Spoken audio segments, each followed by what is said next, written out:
There was once a man the financial world admired with awe. People lined up in the streets, literally begging him to take their money. He controlled millions of dollars, and newspapers praised him as a financial genius. But there was one truth no one saw. Everything was a lie. That man was Charles Ponzi, and the term Ponzi scheme still carries his name today.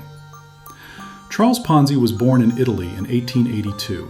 His family had once been wealthy, filled with successful merchants and public officials. But by the time Ponzi was born, that fortune had vanished. His father was a postman, and the family now lived a modest life. This fall from privilege planted deep resentment inside Ponzi. Why wasn't he born rich? Why did others live in comfort without working while he had to struggle? After his father's death, Ponzi inherited a small sum of money. His mother hoped he would receive a prestigious education, so he enrolled in college.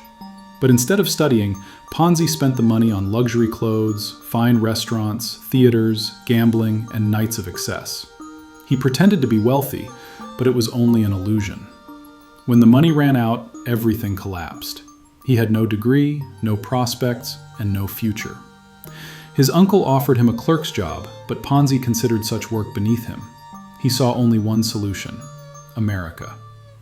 In 1903, Ponzi arrived in Boston with almost nothing. Reality hit hard. Over the years, he worked as a waiter, dishwasher, factory worker, repairman, and laborer. None of the jobs lasted long. Either he quit or he was fired for trying to cheat customers. Whatever little money he earned was quickly spent on luxury nights to remind himself of the life he believed he deserved. In 1907, Ponzi moved to Canada and found work at a bank serving Italian immigrants. There, he witnessed something crucial. The bank owner was paying old clients with money from new ones.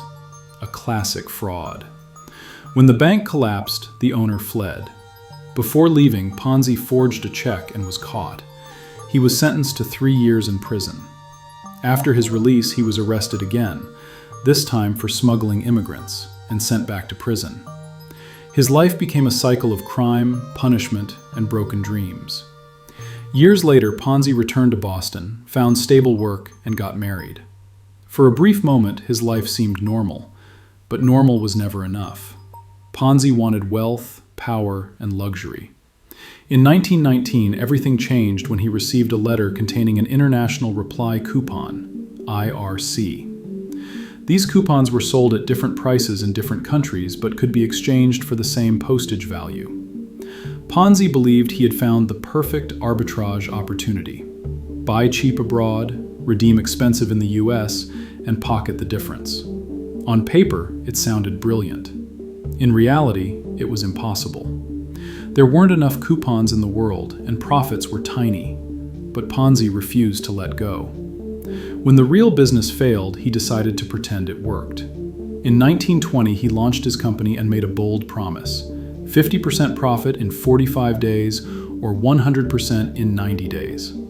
No money was ever invested. New investors' funds were used to pay earlier ones.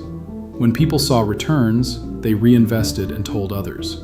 Soon, thousands were lining the streets outside his office.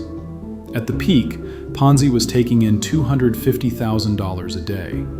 Newspapers celebrated him. He bought mansions, luxury cars, expensive suits, and jewelry. He finally lived the life he had always dreamed of. But numbers don't lie. Investigators revealed that Ponzi would have needed more postal coupons than existed on Earth. His own publicist exposed him. In 1920, the scheme collapsed. Banks failed, tens of thousands lost their life savings, and Ponzi was arrested. Despite 86 charges, he received just 5 years in prison. After his release, he tried to scam people again, selling worthless swampland in Florida. He was caught, fled, and was imprisoned once more before being deported to Italy. His final years were spent in poverty. His wife left him. The man who once controlled millions died penniless and forgotten in a charity hospital in Brazil. But his name lived on. To this day, the world's most infamous financial frauds still bear his legacy: the Ponzi scheme.